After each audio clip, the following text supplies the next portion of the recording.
नमस्कार मित्रों, स्वागत है आप सबको मेरे यूट्यूब चैनल सुदीप साहू सेफ है। आज सीरीज 10 में हम ये डिस्कस करेंगे म्यूचुअल फंड में ट्रांसपेरेंसी है या नहीं। जैसे कि आज सुबह में हमसे किसी ने बोला कि म्यूचुअल फंड में ट्रांसपेरेंसी नहीं है, लेकिन ये बात बिल्कुल ही गलत है। म्यूचुअल फंड पूर्ण रूप से ट्रांसपेरेंट है। जैसे कि मान लीजिए आप किसी एक फंड में 10,000 रुपये इन्वेस्टमेंट करते हैं, तो आपको वो 10,000 रुपये कौन कौन सा सेक्टर में इन्वेस्टमेंट होगा, कौन कौन सा सेक्टर के कौन कौन सा स्टॉक में इन्वेस्टमेंट होगा, उसका पूरा ब्यौरा आपका दिया हुआ रहेगा। कितना परसेंटेज में इन्वेस्टमेंट होता है वो भी दिया हुआ रहेगा। जैसे एज फॉर एग्जांपल मान लीजिए कि आप एक ICICI प्रूडेंशियल के ब्लू चिप फंड में इन्वेस्टमेंट करते हैं। अब ब्लू चिप फंड में मान लीजिए आप 10,000 की SIP या लमसम कुछ भी इन्वेस्टमेंट करते हैं, तो ये 10,000 रुपया का कौन कौन सा सेक्टर में किस किस फंड में यानी स्टॉक में और किस परसेंटेज में इन्वेस्टमेंट होगा, ये पूरा का पूरा आप डिटेल्स फैक्ट शीट में या पोर्टफोलियो में जाके देख सकते हैं, जो कि हर एक कंपनी की वेबसाइट में पूरा डिटेल्स में दिया हुआ रहता है। मान लीजिए ICICI प्रूडेंशियल के एक ब्लू चिप फंड में इन्वेस्टमेंट करते हैं 10,000, तो इसमें आप जैसा कि देख सकते हैं कि ये मान लीजिए आप 10,000 इन्वेस्टमेंट किए हैं ICICI प्रूडेंशियल के ब्लू चिप फंड में। ये 10,000 में आपका जो पैसा है 88%, यानी आपका 88% पैसा जो इक्विटी में रहेगा और बाकी का 11-12% आपका डेट या कैश में रहेगा। अब ये 88% में भी आपका पैसा जो है बहुत सारे सेक्टर में जाएगा।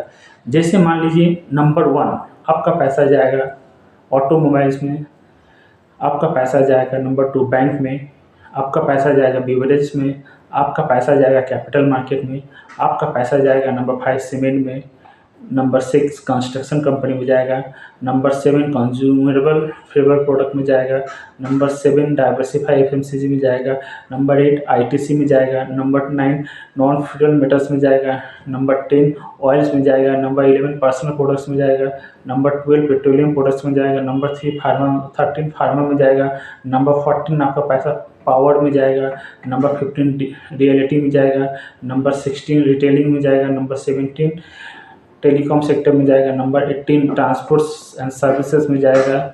जैसे कि आप देख सकते हैं कि आपका ये पैसा 18 सेक्टर में जाएगा। 18 सेक्टर में भी ये हर एक सेक्टर में आपका किसी में 3, किसी में 4, किसी में 5 स्टॉक या शेयर सिलेक्शन किया हुआ है, और ये वो भी कितना परसेंटेज में किया हुआ है आप पूरा डिटेल्स आप देख सकते हैं। तो फिर हम नहीं लगता है कि इससे ज़्यादा ट्रांसपेरेंसी कोई भी फाइनेंशियल इंस्ट्रूमेंट में आपको देखने को मिलेगा। आपका एक एक पैसा का हिसाब पूरा दिया हुआ रहता है फैक्ट शीट में, या फिर आप पोर्टफोलियो में जाके भी देख सकते हैं। बाकी अगर आप फिर भी आप म्यूचुअल फंड को लेके या कोई भी टॉपिक को लेके कोई फंड में या कोई भी क्वारी हो तो आप हमसे कांटेक्ट कर सकते हैं। अगर कोई फंड लेके कन्फ्यूज़न है तो आप हमसे कांटेक्ट कर सकते हैं। लेकिन हम फिर भी आपको बता दें कि म्यूचुअल फंड की ट्रांसपेरेंसी इससे ज़्यादा और क्या देगा, और इसमें फंड मैनेजर इसमें पूरा डिटेल्स आपको मिल जाएगा। फंड कितना पुराना है, फंड मैनेजर कौन है, फंड मैनेजर का एक्सपीरियंस कौन है। इससे आपका ICICI Prudential fund manager Anish Tavalke जिसको कि इंडस्ट्री में आपका 30 साल का एक्सपीरियंस है। इसका आपका 1 ईयर्स का रिटर्न, 3 ईयर्स का रिटर्न, 5 ईयर्स का रिटर्न, फंड में फंड मैनेजर कितना अल्फा जनरेट किया, फंड का बीटा कितना है, शार्प रेशियो कितना है, टेन्यूर रेशियो कितना है, आप पूरा डिटेल्स इसमें देख सकते हैं।